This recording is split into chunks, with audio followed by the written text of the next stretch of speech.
Oh, So same, man. excited, mate.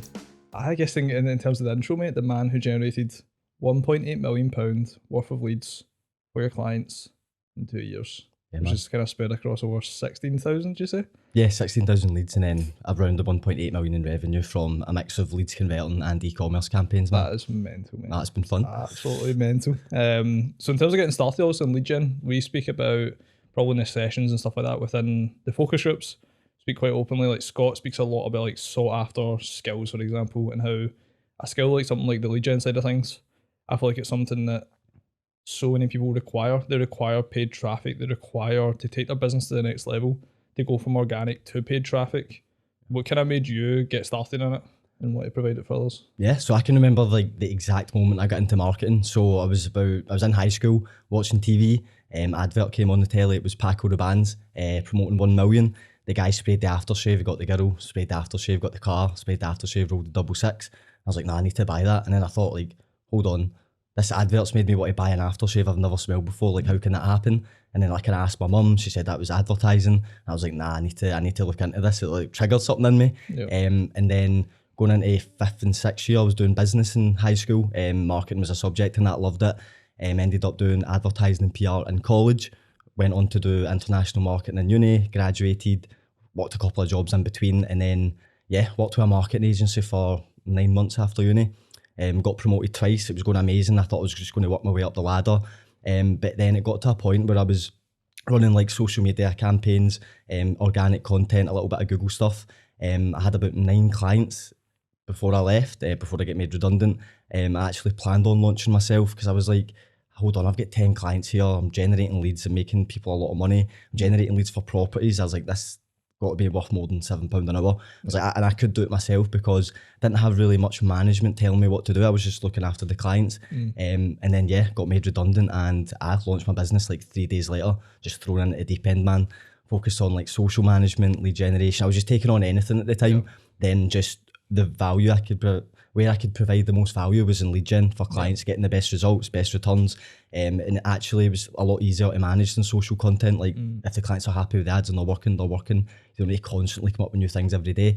So it just really fitted where I wanted to head, the direction I was going. So yeah, just pretty much focused in that since. Like more recently, I took on a couple of e-commerce campaigns. Just clients that reached out to me knowing that I do paid ads. They had like amazing websites and I really thought I could do something with it. And yeah, doing a bit of both since, man. It's been class. It's mental when you talk about £7 an hour, bro. Oh, fucking crazy. Yeah, that 10 is, clients. Mate, imagine that. Imagine like, as a business owner, you had to get paid that for 10 clients. It's like, yeah, it's day and night. But see, to be fair, I needed that. I needed to go into an agency and learn about the different aspects of the business. And I'd say anyone that is graduating from uni and doing marketing, try and get a job that you're like quite far spread and you're working on loads of different things, because you don't want to just specialise in something straight away if you don't actually see yourself working in that long term. Yeah. So for me, it was like social media. It was everything. I was just obsessed with marketing. And then, yeah, learned where I liked working the most and provide the most value. And they came into the one thing, which was paid ads, man, and just haven't looked back since. Absolutely, mate. I mean, all the advice that we give, even like things within the network, is around, working at like a low cost. Yeah. So it's as low risk as possible for clients. If I think back to like when we started scaling the network, for example, first package was £50 a month, mate.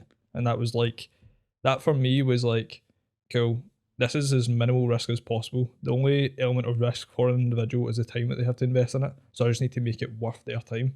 And from there, it was like, run that, get feedback, over deliver, implement feedback, over deliver. Like it was just rinse and repeat.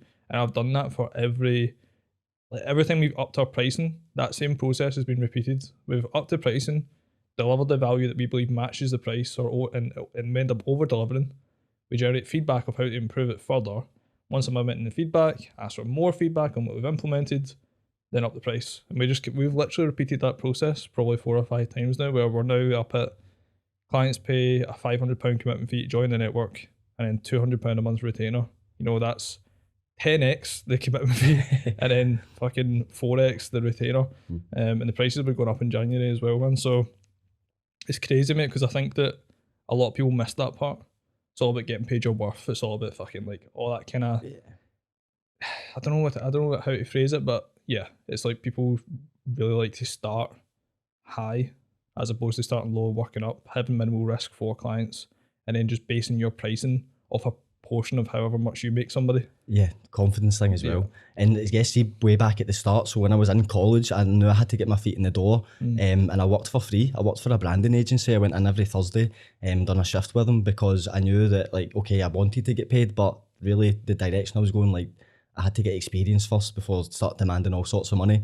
And then when I did launch, I was like £200 a campaign at the start, and now I'm like 1,000. So even since joining the network, I was 300 a campaign, and then through delivering good results, getting good feedback, slightly upping the price, doing the same again, getting feedback, getting good results, and now I'm at a point where, like, I can confidently charge this because I know that the client's going to make that on the back end, and I'll only take on campaigns that I feel the client's going to make money. Like, there is people out there who'll just take on campaigns, let them run wild, and the client hears nothing from them for months, whereas I do like a kind of test period for both parties to make sure that the client's happy, to make sure it works well for me as well.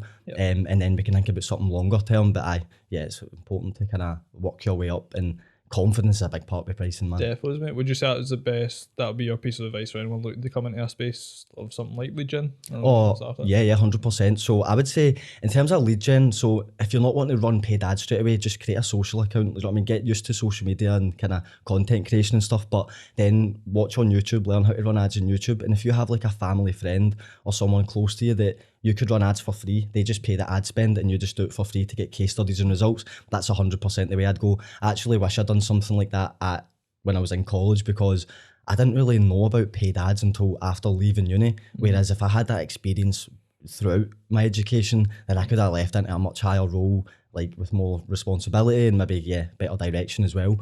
But work for free at the start until you can prove that you can do what you say you can do, and then you can start charging people and just work your way up. The amazing thing about that is that once you start to understand the kind of results that you are delivering, your price is just a portion of that, and you're able to then offer a guarantee, which then enables you to get more and more clients. Because if it's no risk on their side, and they're literally getting an opportunity to gain clients, and you know that you're as good as you say you are because you've got all the results that back you up, why would they not do it? Yeah, exactly. And especially if you're doing it for free at the start, like, they're obviously going to say yeah. Do you know what I mean? And then if you get results, it's just so much easier to go to someone else and charge them and say, listen, this is what I've got for someone else. This is what I can do. This is what I think I can do for you. This is how much my rate is. Are you happy to test it out? Definitely, mate. I had a guy that reached out to me on LinkedIn actually that was, I guess it was probably looking for some sort of like advice, guidance, I don't know. But he was talking about how, like, he knows exactly who his ideal clients are. He's finding them on LinkedIn, but he's like too scared to message them. And I'm like what does it come down to? Is it like your pricing? Is it your what actually is it? And he's like, because I just feel like I don't want to come across salesy, I don't want to come across like X, Y, and Z. And I'm like, mate, if you've got a service that is literally going to make someone more money, going to provide an immense amount of value, doesn't fucking matter if you're being salesy, mate. You're literally going to positively impact their business. Exactly. So if anything, you just have to convey what that is, and if that comes in the nature of sales, like, make it as minimal risk as possible for them, man. And there's like no reason to why they wouldn't want to do it. Yeah, and he probably knows that messaging someone with sales in mind, he's going to feel like that. Like, they're going to trigger, they're going to catch on to what I'm actually trying to do here. Whereas if you go like, can I give this person value? Just message them, like, conversational. Like, you won't feel nervous about sending a conversational message that you're just genuinely trying to help somebody out. Whether you can send them to resources or give them some advice or jump on a Zoom call. It's just about your intentions, really. And if you're always going in with like the best intentions to help people, then you're not going to really feel nervous about reaching out to them. 100%, mate. What was kind of like one of your best early results that you got that kind of made you start to have levels of conviction? Oh, it was working with Clyde Property. So when I graduated, I was working in the marketing agency. A few clients, but then we took on Clyde Property and I was doing the paid ads for them. I was like, this is mega. I was like so buzzing. And then we ran a few different campaigns. So they were putting out social posts, boosting them to an audience. But then they were running lead gen campaigns for like apartment blocks that they were trying to generate viewings for. I was getting leads for like £3 and I was like, no way, man. I was like, these houses are worth so much. Like, the leads are really cheap. There's just massive value in that. And I was like, right. And at the time I was like, right, I'm going to like do my own business and then only focus on property clients because I know I can get results in that. So I reached out to a few and stuff, but it was once I was getting like cheap leads for like high ticket products or services. I was like, right, that's just serious value to be given to businesses. And at the end of the day, as you said earlier, like most businesses need more business. It's like 99% of businesses need more. So yeah, I was like, right, I can add value here. What's a good understanding maybe for like a listener that's not looked at paid traffic, or maybe they've been reached out to by a lot of marketing agencies? What is the actual, like, I guess, like ballpoint of like what a good price per lead, for example? Like what would that? I know it would be different for like each individual, but what kind of like springs to mind? Like see for like a service that's like, yeah, a high ticket service, you're probably talking like 10 to 20 pound. I'd say on average £10 good to work with, because if you're getting leads for £5 it's usually quite good. But wait, sometimes like if you're running an ebook campaign just to build an email list, then you can get them for like £1, like £2, which is a lot cheaper. But yeah, for like a kind of high ticket service, I always try to aim for like between 10 and 20. And then obviously as time goes on, you refine the campaigns, get better results, tweak the funnels, and the results improve. So yeah, because I think I've seen a lot of, I mean, we spoke about it, mate. I think having you within the networks kind of brought a lot of ease to a lot of individuals' thought processes around, how marketing agencies can sometimes. I mean, there was one of the times, who was it again? They were speaking about paying a marketing agency $6,000 for 100 leads, and like they didn't get 100 leads, and as a result, they only got refunded. Like they got nowhere near it, and as a result, they got refunded like a small portion of that $6,000. And that was it. But like they didn't fulfill what they promised, and they also like this individual was looking at the results as they were going on, like even like a couple of weeks in, which to me is even too long for something to be running that's not working. Like you should know already the feedback you should be getting if it's working or not. Whereas when I first started working with you, the first campaign we ran, I think the first like 2 days it wasn't going as planned. You paused it. You text me, like, mate, we need to hop on a call, make sure like we are moving forward in the best way possible. And just to be clear, guys, by the way, my ad spend on that first campaign was £200. Yeah. So like it's like, because like if you like and the other individual spending $6,000 and getting like rinsed the full thing to then get told, yeah, we probably need to tweak the campaign.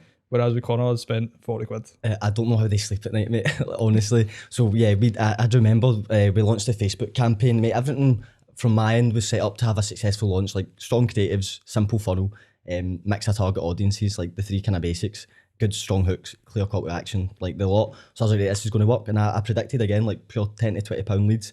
And mate, it spent like £50, and I was like, nah. I just knew by the data, like the cost to serve the ads, so the CPM was really high, which then in turn made the cost per click really high. So like say it was like £2 a click, I knew it was going to be like 20 clicks to get a lead. It's like, nah, that's already too much. So the data was telling me that it was not heading in a great direction. From basically my experience of launching other campaigns, I just knew that something wasn't right. And yeah, literally just couldn't let you spend money, mate, without it going anywhere. So yeah, paused the campaign, and I was like, right, nah, it's time to test TikTok. Like, and the service fitted so well, and you agreed, mate, and it's been good since, man. 100%, man. Well, I mean, with the first campaign, I had 23 leads. Second campaign, 29 leads. Both campaigns ran for 10 days. Minimal ad spend. It's like, imagine. I mean, even like doing the maths of going from like £200 spend to £2,000 spend, for example. Like, it's just I think Lawrence used a great analogy. It's like a slot machine where every time you put a fiver, you win a tenner. Exactly. Like, and that's getting in that position. People think that you need to spend thousands and thousands to run ads, whereas you can literally learn on YouTube yourself and then test it with £50, £100, and that'll give you a good indication of, right, should I change the strategy or should I put more in? Yep. So like the barrier to entry isn't actually that high.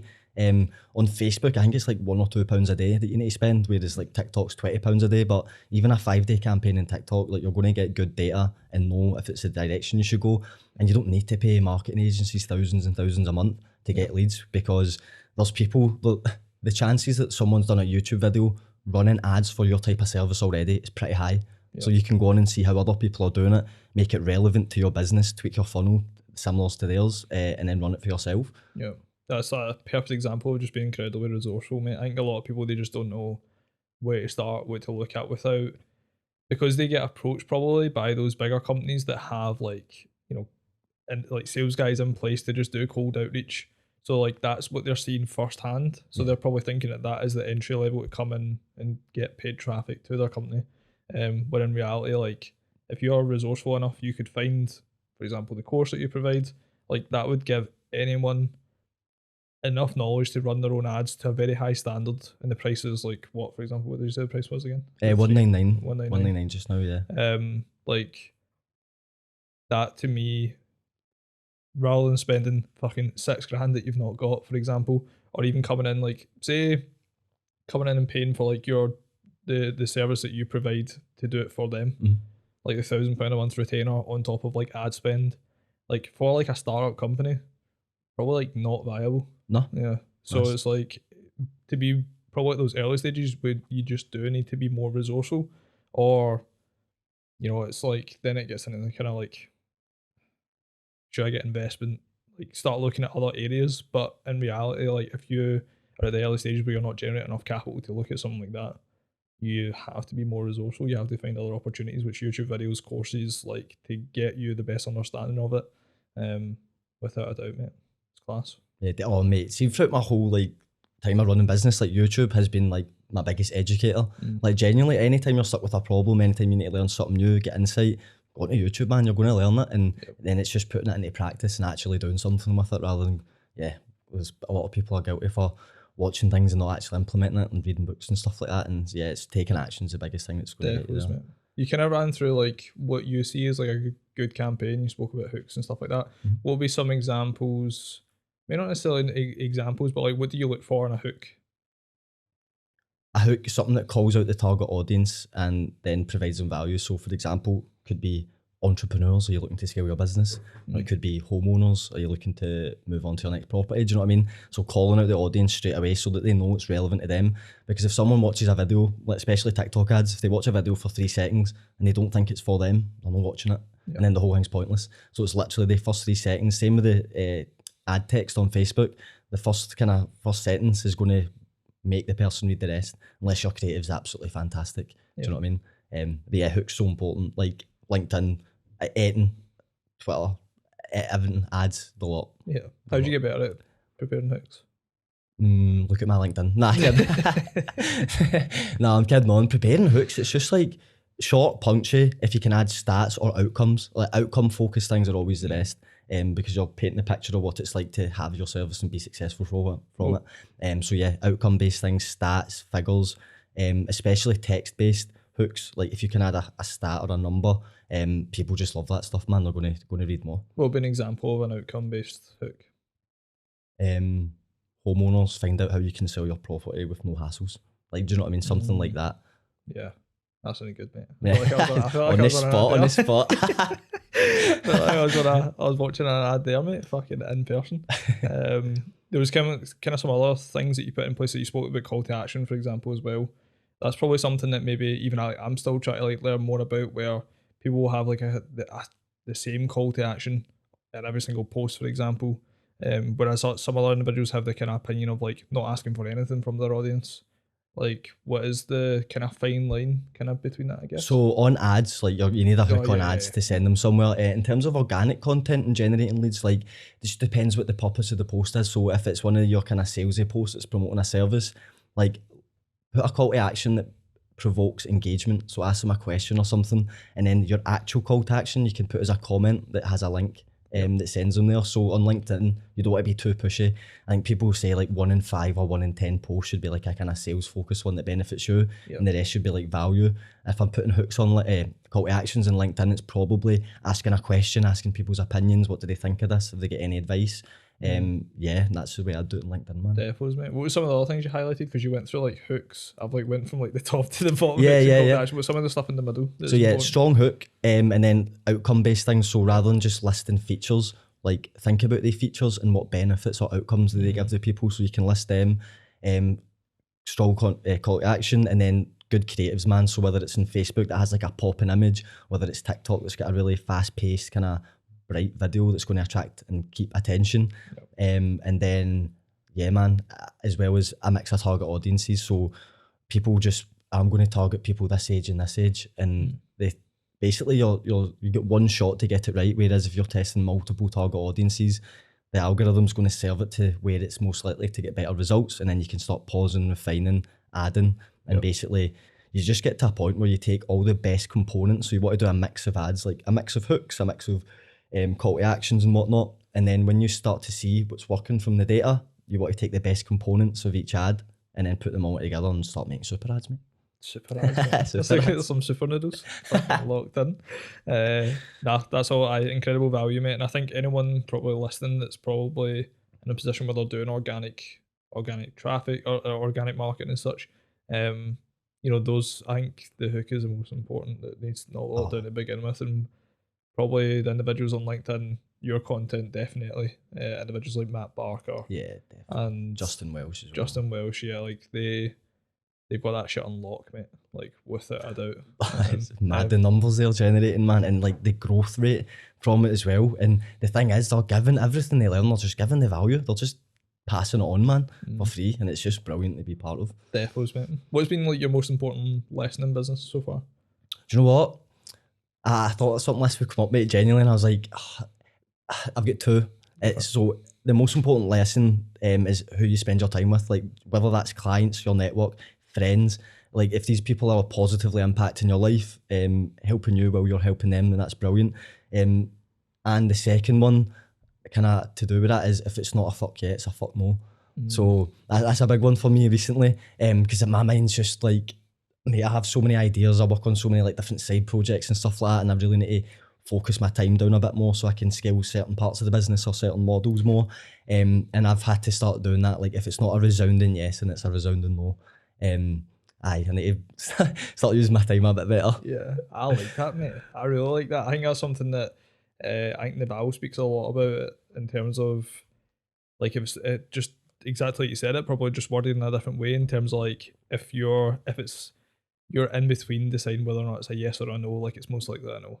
Like, Exactly. rather than like trying to go in between it, trying to like justify why it should be a yes. Like Exactly, because you'll know deep down if it aligns where you want to go, and if it is aligning with where you want to go, you're going to be like, yeah, 100%. And if you're not too sure, then you sit in the fence with it, and at that point, what's the point? yeah, and I think well, take it to like a project that you recently started. That for you was a fuck yes. The screen gleaming, Yeah. e-commerce side of things. What made that for you like a resounding yes? Because I had been thinking about e-commerce, like running my own type of product. Like I wanted a physical product for ages. I'd never found one that was like made me jump and go, right now I want to promote that.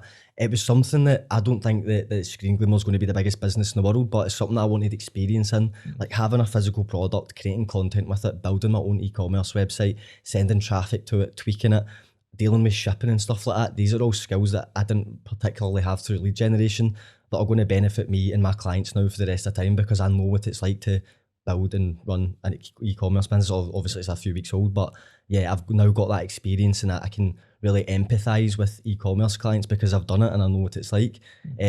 So yeah, it was more like an experience building, and to be fair, the product's like so good for TikTok, mate. Like if it can go viral, then I get loads of orders. So it's just a couple of TikToks a week, and if it works, it works. So yeah, that was I was kind of raging at myself. I was like, should I be doing this? Like I've got other things that I could actually scale that work already. But it was just something that I had in my mind for ages, and I was like, I had to get it over the line and test it out, man. I think it was something that you put forward around, is it Stephen Bartlett, about the idea shelf? Yeah. Was that yourself? Yeah. Do you want to touch a bit about it? Yeah. So it's pretty good. I wish I actually took that on board when I was doing this. But Stephen Bartlett was talking about on his podcast that if he has an idea that's not to do with like his current stuff, he'll put it on an idea shelf. And if he's still thinking about that idea in 30 days' time, then he'll take it off the shelf and start actioning it, which is a great way, because a lot of people, especially in business, act on impulse. And you think something's a great idea and you just go head first into it, and then you're like, oh right, well maybe I could have had a better use of my time. So kind of parking these things for like 30 days, and then if you're still equally as passionate about it, then why not? Because it's likely that if you're still thinking about it in a month's time, you're still probably going to be thinking about it in 6 months' time. So just action it and crack on. I love that, mate. It's kind of like how Mosey speaks a lot about how things are never as good, nor are they ever as bad as you seem. And I think that when you get that initial buzz, you think that it's so good that nothing can touch it to the point that you're delusional. Like that, for a lot of people, is like the perfect time for them to take action. But if you're like, for example, yourself, you've already got a business that is working. Like you've always spoke about how even in the last year you went from £300 per month to £1,000. Like that's 3x.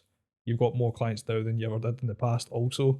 So for you to be focusing your time on anything else apart from that, it can become like in your mind like am I fucking doing the right thing here? Like, what actually is it that I'm doing? Yeah. So it's at that point that, like, having that kind of logical thought process that, okay, this isn't as good as I think it is, but also on the contrary, like when things are bad, it's not that bad either. Yeah. It's usually somewhere in between, and I think combining that with the idea shelf is a really good thought process to have, mate, because it allows for you to stay grounded. It's not driven by emotion. You're not fucking so buzzing that you just can't think about anything else. Which I've had fucking plenty of times, mate. I think we all have, man. What's one of the ones that you've had that you've not taken action on? Well, no, that's one, man. Cause I always start them at least. One that I started and stopped pretty quickly was, mate, it was drop shipping like 2-3 years ago. And no, do you know what? It was like the start of lockdown. I wanted to do, as I said, I wanted to do e-commerce before. So I was like, right, everyone's working from home now, and they're all got home offices and stuff. So how can I make money from this? So I made a website called Home Station Essentials, right? Mate, got like 20 products imported, all the different categories. Then I tried to launch Facebook ads, mate, and mate, I do not know what happened. The whole thing just got knackered. Like my ad account got banned, my personal Facebook got banned, mate.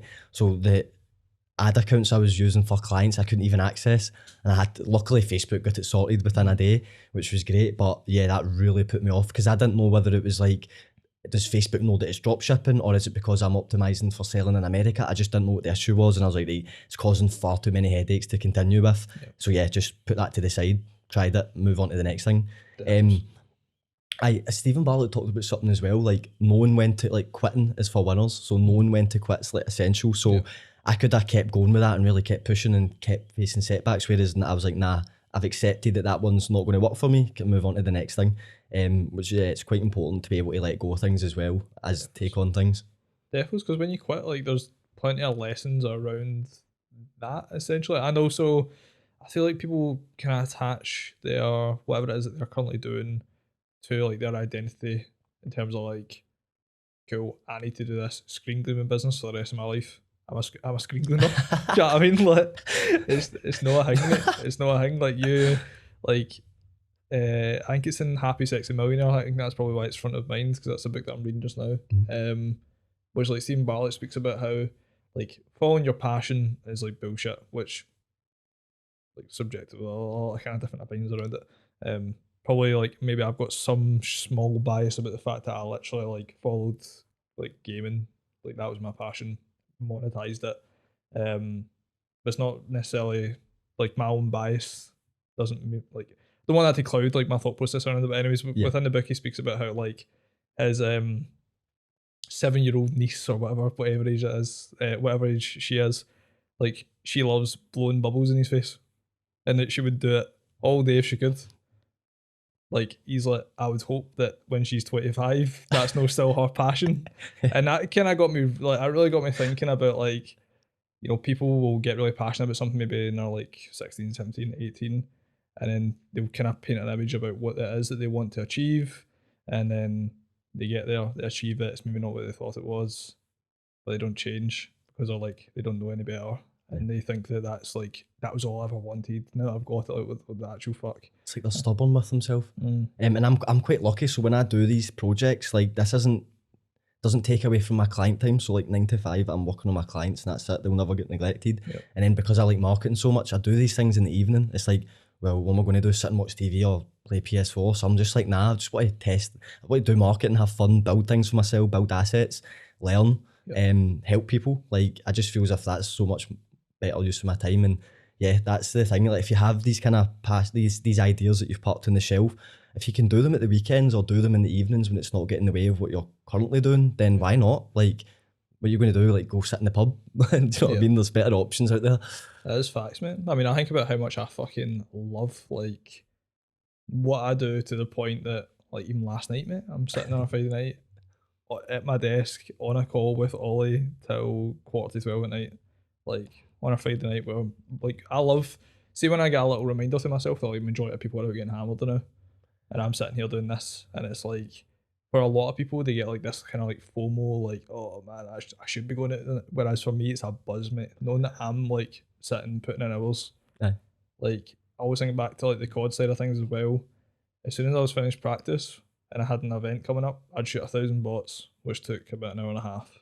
I just stick on music. It's mad because like when I was going to the most events, which was World War Two was the game at the time, like I have this specific Dave album that I used to have on every single time. I used to like shoot bots to the point that like whenever like any of these songs come on, like through like shuffle, that is like I just think back to like me just sitting in my room, headphones on, shooting bots, listening to Dave. Graft mode. Literally Nah, craft we're mode, just mate. built different, mate. Like, no, but genuinely, like, it's a good feeling, man. Like, yeah, you need to go out and see your friends. You know what I mean? It's not as if you don't have a social life, but the times where you're not bothered about missing the night out and you're in building, working on your business, man. Like that, there is a good feeling to that. It's like this is going to pay off. Do you know what I mean? It feels good, man. It feels really rewarding as well. Plus, like you wake up the next day, you've got a chunk of work out the way. That your next day's easier and you're fresher and things just go better for you. Defos, mate. And I think that probably comes back as well. Like you said, one of your biggest lessons was about who you surround yourself with.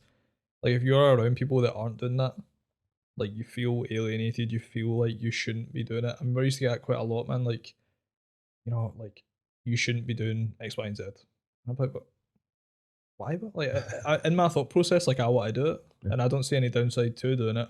And like I did for a lot of my time question that, where like even like probably even last night actually came back from digressing a little bit, but I came back about 9 o'clock, and that was when I hopped on that call with Ollie. Yeah. 9 o'clock, hopping on a call on a Friday night, and like as I came back, Mum was like, "Oh, what are you doing?" And I was like, "Oh, I'm just about to hop on a call with Ollie." And like previously, Mum would have been like, "Why are you up on a call at fucking like 9 o'clock on a Friday night?" Whereas she was like, "Oh, class, like enjoy, let me know how it goes." Not even And like surprised anymore. literally not surprised at all. And I think that's something that a lot of the time we conform with the latter. We try and do what we think others, based on their response, like they're like, "Oh, you're hopping on a call at 9 o'clock on a Friday night." It's like accepting that that's if that's something that you want to do, and it's not negatively impacting. There's no downside to that for me. Yeah. I was inspired as fuck last night. Actually, the negative impact could have been that I ended up working all night and then I'd be knackered for this. Yeah. But there was like, yeah, I'd seen no downside to it, mate, whatsoever. Which in the topic of what I was meant to digress into there was when you're around other people that are doing those sort of things, you don't feel like you're an alien anymore because you're seeing other people that are putting in the time, putting in the hours, and like, you just feel at home, I guess. Yeah, like see, even being part of the network, mate. Like literally, if I'm sitting on a Saturday, say before I joined network like a year ago, right? If I'm sitting in on a Saturday night, major FOMO, like I'm missing out. Like I'm building things for myself, but now it's like I know that there's other people close to me that are in doing the same thing, and it's like we're all just sitting building separate businesses and then coming together and helping them grow. And like there's just something rewarding in that. Like you know that your peers are basically doing the same thing, like they're sacrificing. It's like right, well, so are then. And like mates, some of the people in the network like motivating me wise, like Scott McClure, mate, guy's a machine, mate. Like he's up at 5 and he's working till like 9 at night, just like constantly. I take quite a lot of breaks in that, like and go walks and stuff. But like, there's just people that are highly motivating, man, and it's just being around that like daily, mate. It's just day and night, man. Definitely, mate. And I think Iman Gadzi spoke about it in one of his videos. I think it's been taken down by YouTube now, because of the topic of conversation it was used for. But one of the things he brought up in it was about when you're around high performing individuals and you're not doing what you should be doing, like that level of like shame that you feel just consumes you, and it's like feeling that way, like that there is a negative to that, but the way to turn it into a positive is just to start taking action, which there is no downside to you taking more action unless it's like you work yourself into the ground, which is it's up to you to manage that. But yeah, that level of like potential shame that could come up where you see people that are doing 200k a month and like you know, you may feel like you're not there yet, and that could, you know, feel a bit like shame. But the only way to get there is to take action, and you're seeing all of them take action, and you're like, well, what the fuck would I not? But like, exactly, and having direct access to these people that make that money, you're like, well, it's possible, and it's like really possible because it's someone close to me, so you can get advice and how to get to that point as well, man. 100%, man. It's one of the greatest indicators, without a doubt, is the people that you spend your time with. I think it also results in your self-esteem like being so much more higher. I think I was having this conversation with Bex about if I've been mentored by incredible people, I'm surrounded by incredible people, and I've already achieved incredible things, then what actually can stop me? Not your own mindset. It's literally you're the only thing that's going to get in the way of yourself, man. Exactly, mate. Without a doubt, man.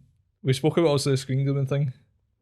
What's the weirdest or like Would it be weirdest? What's like the weirdest campaign or like product that you've done that you're like, this is fucking mental? Like the weirdest campaign was working with a government, mate, and we were basically, they wanted people to turn their car engines off when they were idle. So it was called switch off and breathe, and it was just so random. They didn't have any like KPIs. Like they just wanted to run an awareness campaign, so they were spending thousands, not driving traffic anywhere, not getting any sign-ups, not like really making any money from it at all.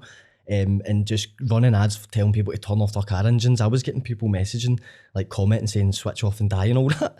I swear to God, because they were sick of it, because these ads were like awareness campaigns, like the ads get put out to people, like as many people as Facebook can in a smaller area. So it was like people were just sick of it, mate. And I was, some of the abuse comments, man.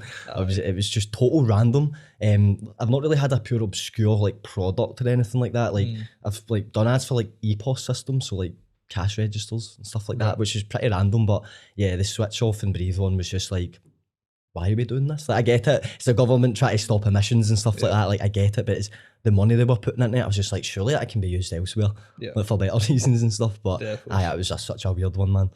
Yeah, that's fucking mad. I always think about something like just mental products that do come out, whether or not they run traffic to it. So like last night, this is what I was telling you, I get off the train.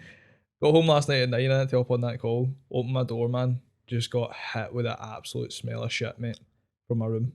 And I was like, what the actual fuck? Then I heard my wee sister up here giggling. My mum's buckling. I'm like, oh man, what have they done? I was like, what is in my room? They're buckling. Then they pull out this wee bottle, the wee shit spray bottle. Mate, my room, mate. Oh, is it still there? Mate, this morning when I woke up, mate, I was like, how is that still lingering? Like, I had to go into them and be like, did you spray it on something? And that something is that's still in my room. But when I was thinking about planning for the podcast, that then came to my mind where it was like my wee sister's seen that from somewhere. Like, whether that's organic marketing, like somewhere she has seen that, bought it, thought of, I'm going to do that to John. Yeah. And it's going to be a hilarious reaction. Mate, I literally sat on the call with Ollie with my thing over my face, mate. Like pure muffled. You couldn't even hear me. Mate, that's all good. But yeah, your sister's converted from that. Like that's definitely, for me, I think that's going to be one of the like TikTok pranks. Like people are like spraying it on the mic and going up to people and interviewing them. And your sister's definitely like, I'm going to do that to John, man. Mate, she might have done it in your mic. Imagine. Mate, that's a wee HyperX podcast is fucking just stinking. Nah, that's giving me ideas, mate, for doing in my house, man. Get some pranks. Cheers. It's going to go viral, man. It's going to go everywhere. Yeah, I'm sorry, man. Sisters get it, man. It's mental, man. I think probably some products that are out there that aren't getting paid traffic generated to them just now probably will make people realise that they've got a product that genuinely provides value or could change someone's life through their product or service. Like, you should be doing anything you can to get that in the hands of others, man, because that positive word of mouth, if it provides the value that you say it does, it's going to multiply tenfold. Yeah. Whereas you've got a fucking fart spray, mate, that's generating negative its job. value. It's mental. It's fucked, mate. But what's your kind of thought process around like when you have a product or a service that is so valuable and provides like so much immense like value is there's no other word for it. You know, what would be when do you think it would be ready for them to start doing something like paid traffic? So the first thing I'd say is like get as much organic content out as you can, like Instagram Reels, YouTube Shorts, TikTok.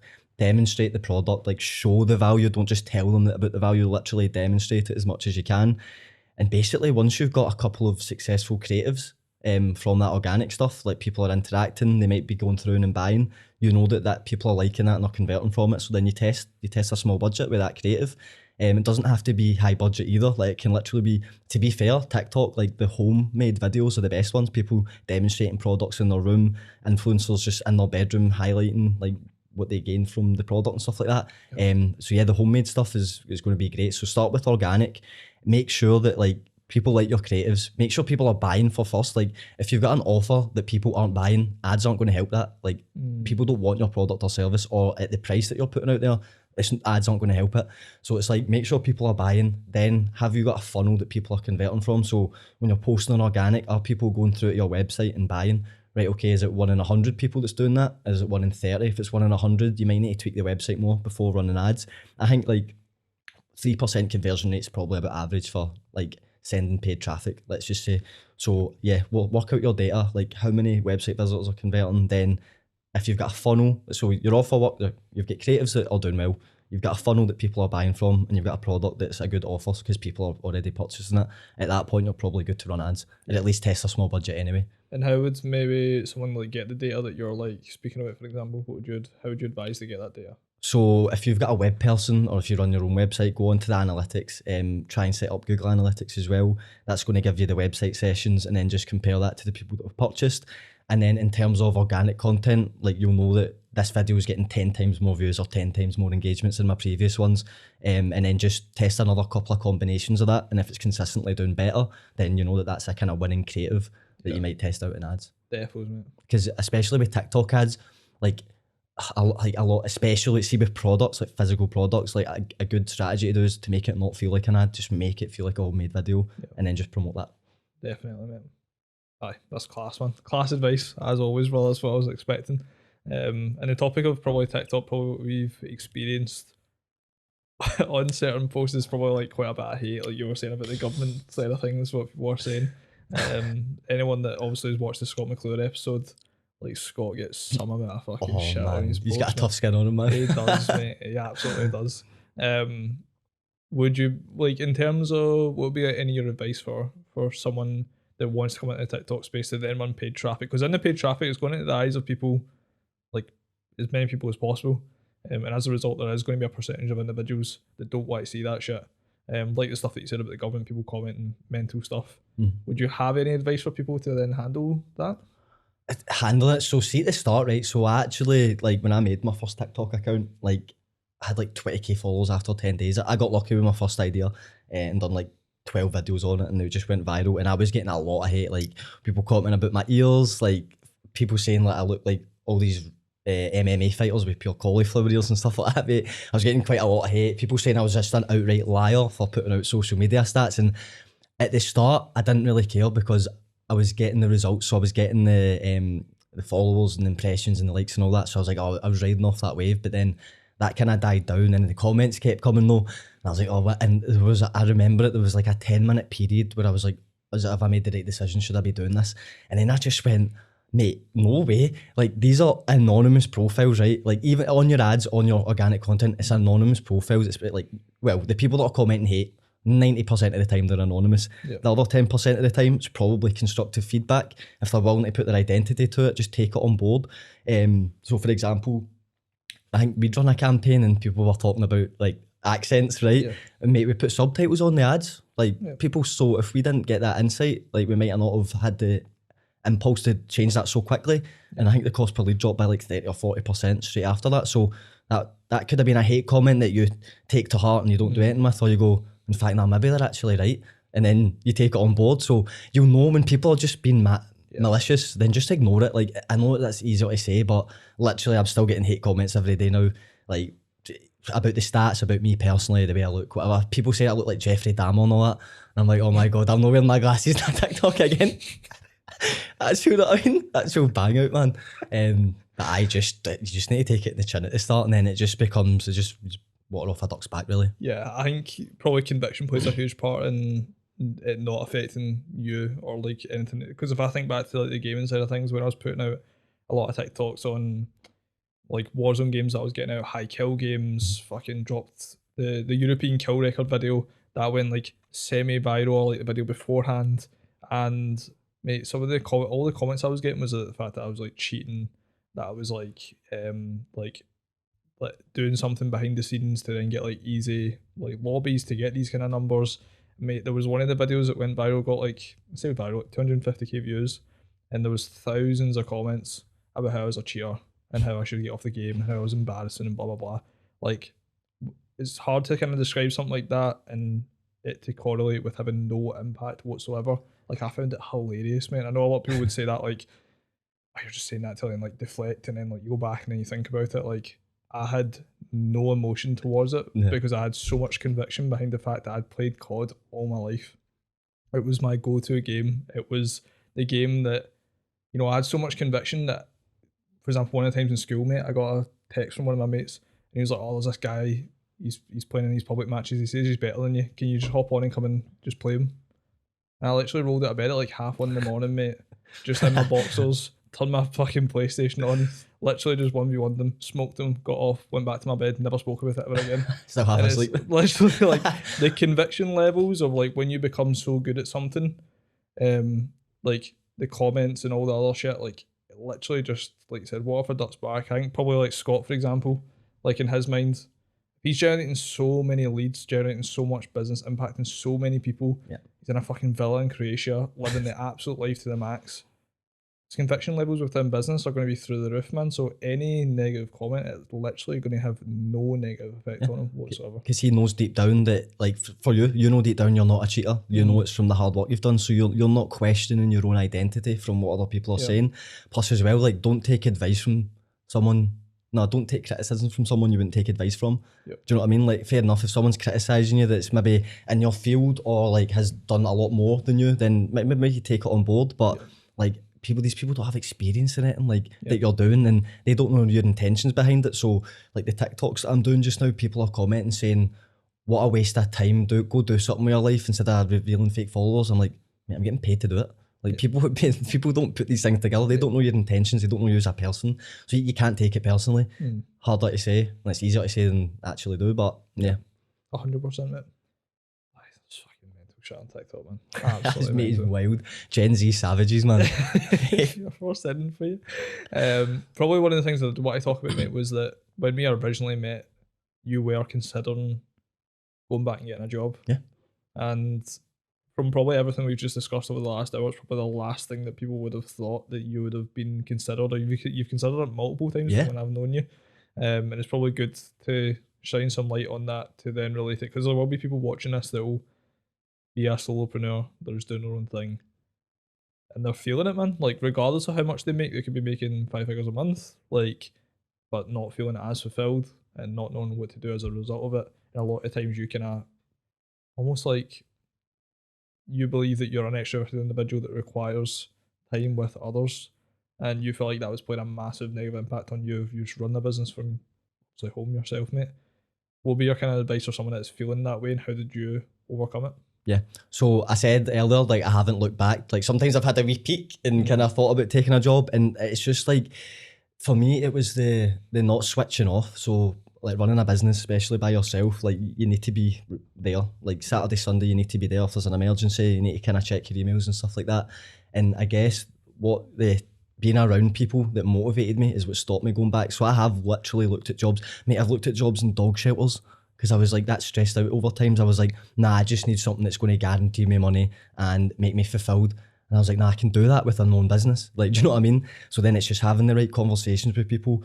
And to be fair, just don't putting pressure on yourself. Do you know what I mean? And sometimes, like with a business, you have good months, you have bad months, but you don't want to chuck away everything that you've built. Like that's why I always go back to, like, I've spent 3 years building this business now, and I'm at a position where I'm charging a good amount. I'm only working with people that I want to work with. I'm having fun during all my clients. Yes, some clients leave, make it a bad month, financial stress or whatever, but at the end of the day, if I go back to a job, it's going to stop me from getting my goals, which is to like work freely, like work from multiple places, experience life, choose my own schedule. And it's just always go back to the reasons why you decided to launch a business. And for me, it was having my own schedule and choosing what I work on. And I was like, nah, plus I'm just the worst employee ever, mate. Like constant breaks. Like I'd get sat down with managers tell me I'm too moving about and too buzzing and distracting people. Same throughout the whole of high school. Like I've just always been like that. And it actually suits me as a business owner really well, because I've not got that kind of authority figure telling me what to do, and I'm quite like strong. I've got quite strong opinions with marketing. Like I'll feel as if like we should do it this way, and a lot of the times in work, I had to do it other people's way. Even like during university assignments, the group stuff, man, I was like, why are other people responsible for 75% of my results? And especially as well, like running a business, what's kept me in it is that I'm paid on results. Like I'm paid on the value I can deliver people, not paid on the time that I give a company growing their own business. So it's like, just need to roll with the punches, man. Talk to people, just talk to people, like get reassurance. I know you don't want to seek reassurance, but make sure that people agree like with the direction that you're going. They're there to support you, and who knows, whatever you're struggling with, whether it's like money, so client acquisition, there'll be someone in your network that can pass you on to a contact, and you just need to push sales a bit more. And it's just about taking action, but also sitting looking at how far you've come as well. Yeah, without a doubt, mate. Because a lot of times, man, we forget about the bigger goal, man. We forget about what we actually want to achieve, and what we want to achieve firsthand. And it's not like we can forget about that sometimes, and we can become consumed by whatever is currently happening. Our emotions can also drive that forward. How are you feeling now in comparison to how you were feeling during those times? Oh, like brilliant, because I know like if I'm feeling down, there's a conversation I can have, whether it's a family member, friend, or someone in the network, or even just anyone on LinkedIn. I feel like the projects that I'm working on now, so I'm testing out a couple of things. Obviously, I've got my service stuff, doing TikTok, I've got the e-commerce brand, and I'm starting on something new that I can't really reveal too much about just now. And I feel as if like these are all four things that I'm like passionate about. Like, I'm choosing to work on all these. No one's told me to work on any of them. So I'm like, I'm getting up every day and I'm like, right, well, what assets am I building for myself, or how am I helping someone today? And going into your day with that attitude rather than, oh, what have I got to work on? See, when I clock watch, I don't clock watch to go, oh, when is my day finishing? I'm like, fuck, how much time have I got left to do this task? Like, shit, I need to do this like quickly and stuff like that. So yeah. It's a big difference maker, mate. That's the flip side of that. What's the, I guess, couple of things that you highlighted there in terms of like your nature as such? Like you've got a very extroverted nature. You're like, in terms of the sessions that we run, the focus groups, like you could light up the whole room, mate. You have people buckling. It's just such a good feeling. It's such a like, it's amazing having you there. But obviously, like you're kind of highlighting that in the workplace, that would almost seem as like a negative, which is crazy. Whereas in business, mate, people just care. Like at the surface level, like people just want to know if your service can help their business make more money.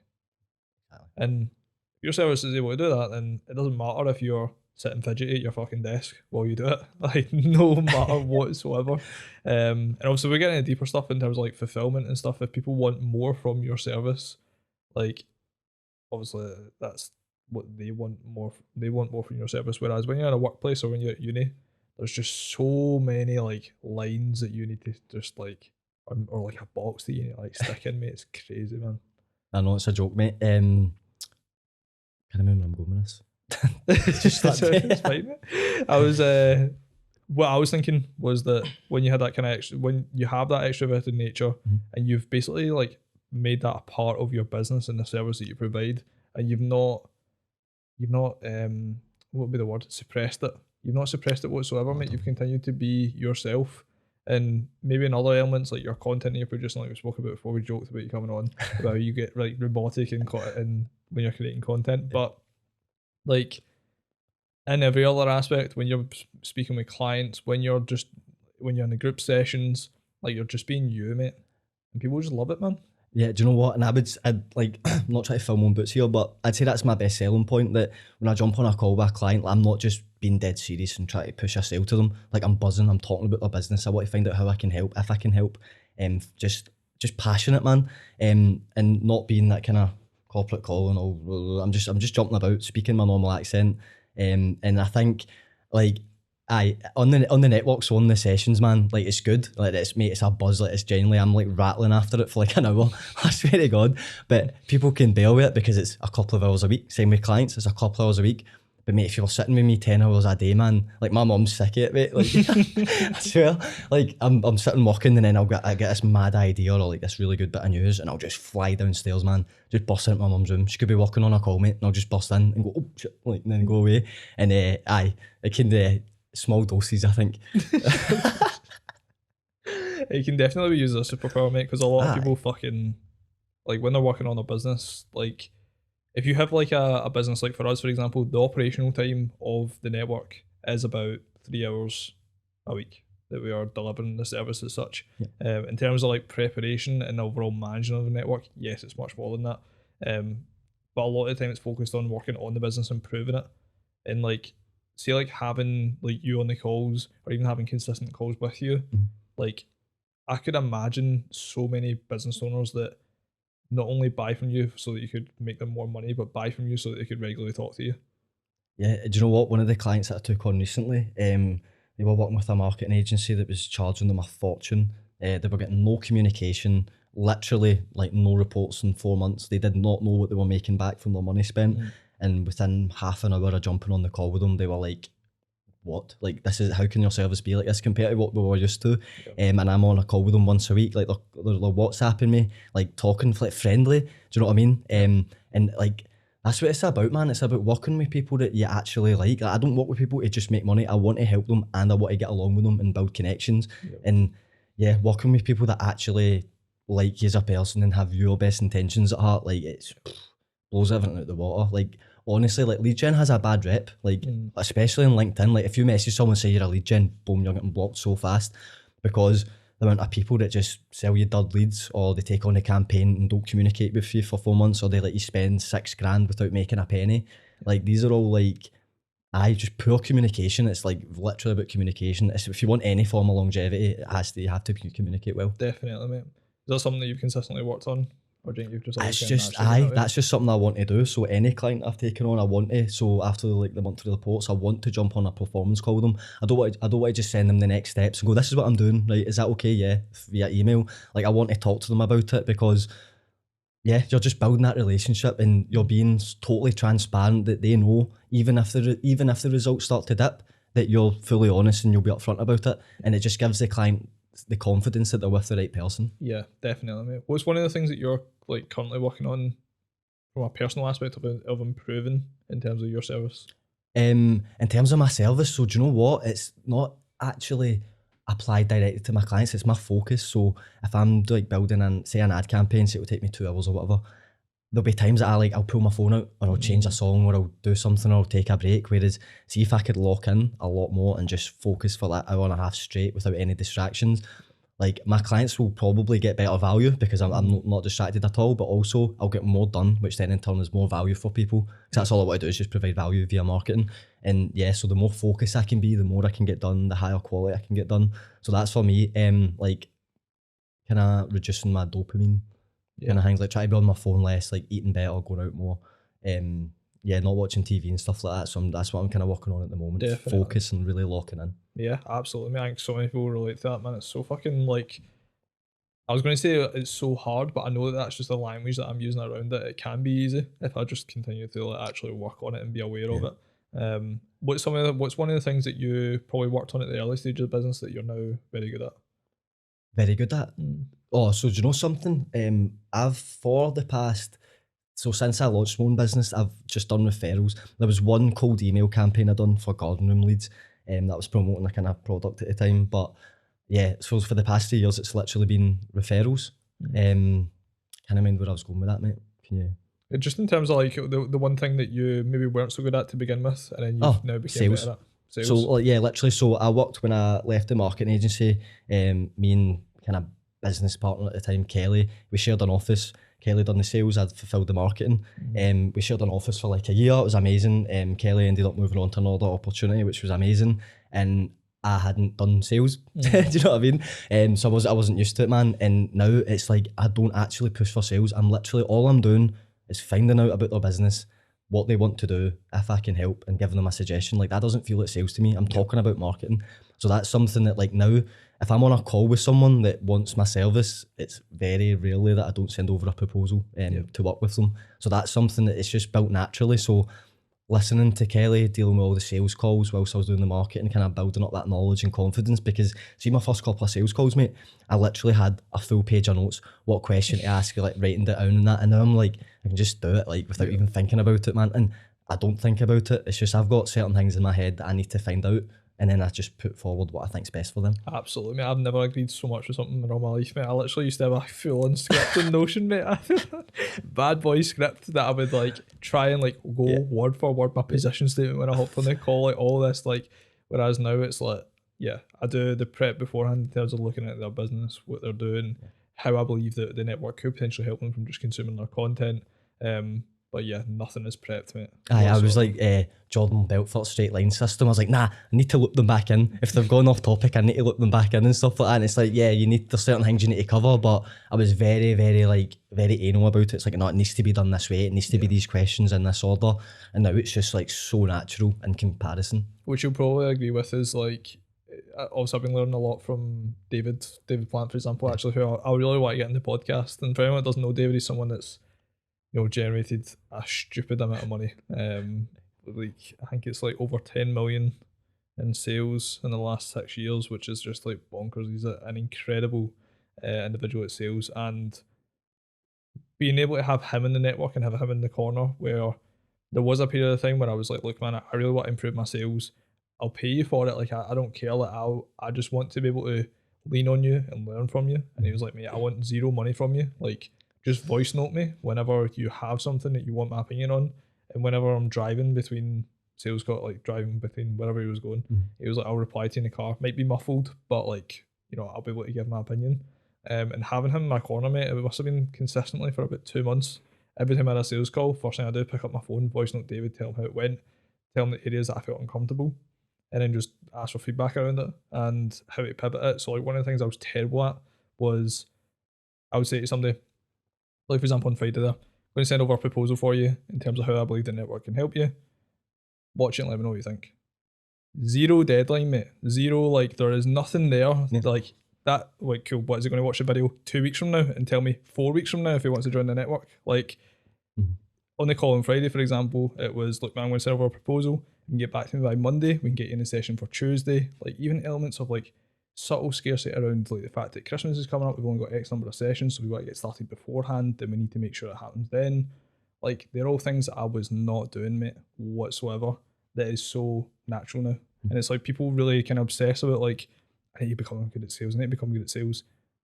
You just need to get the reps in, and then off the back of the reps, Exactly. have someone to relay feedback to you, or just tell them how it went, man. And like, mate, you will improve tenfold, man. And that's the beauty of networking. Like, there's going to be people like the skills that you don't have, or the skills that you feel you're lacking in. There's people in your network that are very, very natural, or all of these skills. There's someone out there that you know that's very good at these skills, and it's literally maybe a conversation. One conversation can change your whole outlook and the whole thing. Like see something like just triggered to mind there.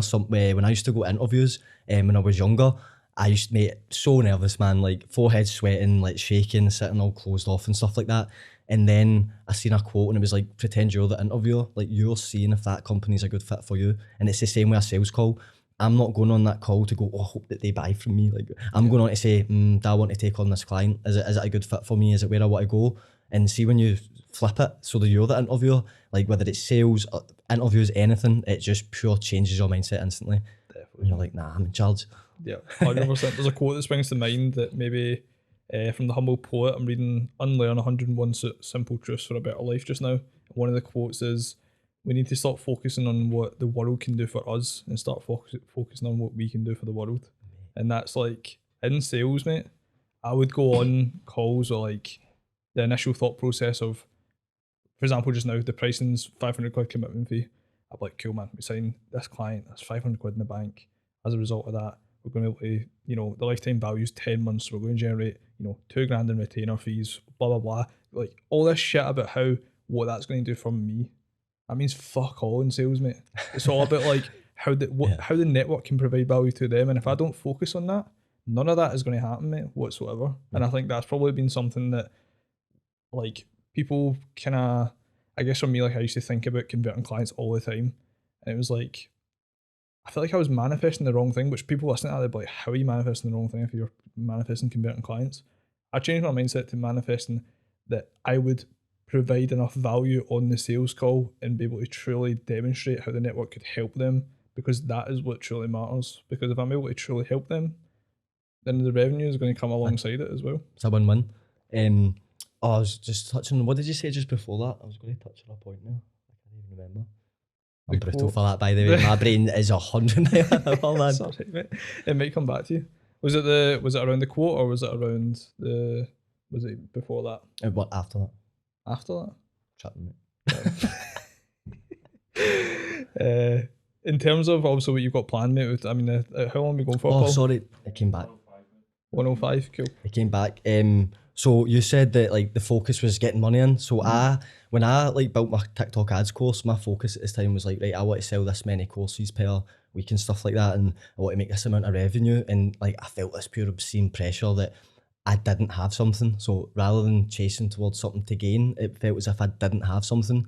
So I flipped that. Rather than trying to get 10k revenue from it, I was like, right, can I teach 100 people how to run ads? And mate, see, having that, like, your outlook towards everything that you do, it just takes the pressure off of you. You're giving value to people, so you feel like obliged. It's like, well, the more work I do, the more people I can help, rather than, oh, I need to do this work to make this money and blah blah blah, and having all these imaginary targets that you've set yourself, and then that you're making yourself feel bad for not reaching, and it's like all constructed in your own head.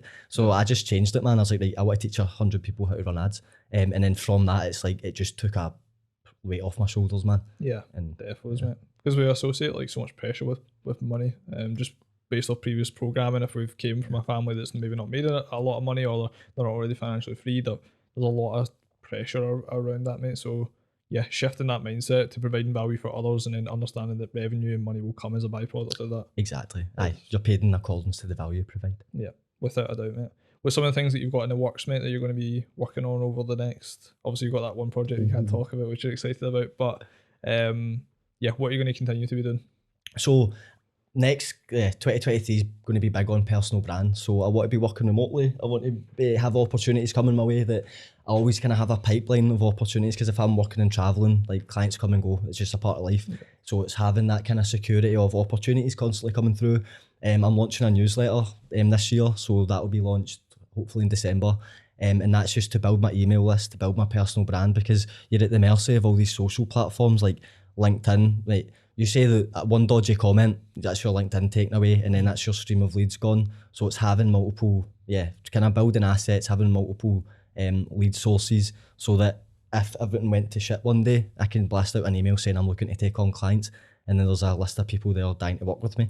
So personal brand, getting more results for clients, taking on more clients, and then doing more side projects, man. Love that. It's fun, mate. Like, I know focus is a big thing, and it's like a lot of businesses, especially in podcasts, they say you should find one thing and just lock down at it, but I would get sick of that. Like, I need the variety, and I like the variety, and I'm constantly tweaking my skills in certain areas. So because I did do that e-commerce product, like, I now have a certain set of skills that's going to benefit my ad service. Yeah. So it distracted a little bit of time, but it makes the service actually better because of the insights that I have now. Absolutely. So personal brand, getting results, man. That's the focus. Definitely, bro. So fucking exciting, mate. I mean, I can't wait to see what you achieve with this kind of things, mate. And in terms of obviously your course and all these kind of other aspects, say someone's listening to us just now and they want to get involved in ads, they're maybe at the startup level, or even like they are at a level to take someone on to do it for them.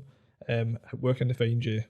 Oh, LinkedIn. So just LinkedIn, Conor Joss, and then conorjoss.com if you just want to learn about my services and what else I offer, man. What a fucking conorjoss.com. Oh, mate, see, when I launched it, man, honestly felt like the most egotistical guy you'll ever see, mate. Like, I was actually, mate, my email's conor@conorjoss.com, right? And I was like, see, sending that out to people at the start, I was like, oh, pure hot the inside, mate. I was like, oh, they're going to think I'm actual full of myself and that, but like, it's with the brand, so people now know me for paid ads. Like, I get messages on LinkedIn, just people that don't even interact with my content, people that have heard of me from someone else that isn't even connected with me yet. So I was like, just my name. I just want to be known for marketing and getting people results. So that's what I stuck with, because like, for me, coming up with a brand name, like, I as I said, I change my mind all the time. I'm constantly doing different things. I would just know, I wouldn't be ever certain in a name, and I would probably rebrand every other month. Like, I rebrand my LinkedIn every now and then, and that would have been probably 6 brand rebrands by then, and it's just it wasn't feasible, man. So definitely, mate, without a doubt, man. And is there anything that you wanted to cover on the podcast that we didn't get around to? No, because I did want to give advice to like the younger people in marketing who maybe were at uni and stuff like that, and I felt as if I've covered the points that I needed to. So getting a job that's gives you a wide range of skills, and just surrounding yourself with the right people, that's just the 2 biggest takeaways. Without a doubt, mate. There's been so much value in this podcast. No, I always know when I'm shooting them, mate. Is that an hour? Is that like... Mate, that's been like an hour and 10, I think. What? That's fluent, man. Nah, I didn't feel like that. And I've only sweated a wee bit, so not too bad. Love that, man. We'll round up there, man, because I think there's more than enough value there. And if people love it, man, we'll come back, we'll do a part 2, get some juicier shit. Which is always class, man. So obviously thank you for coming on, mate. Paul, thanks for the studio as always, mate. Cheers, Paul. And I thank you for anyone that's listening. Thanks again, John, mate.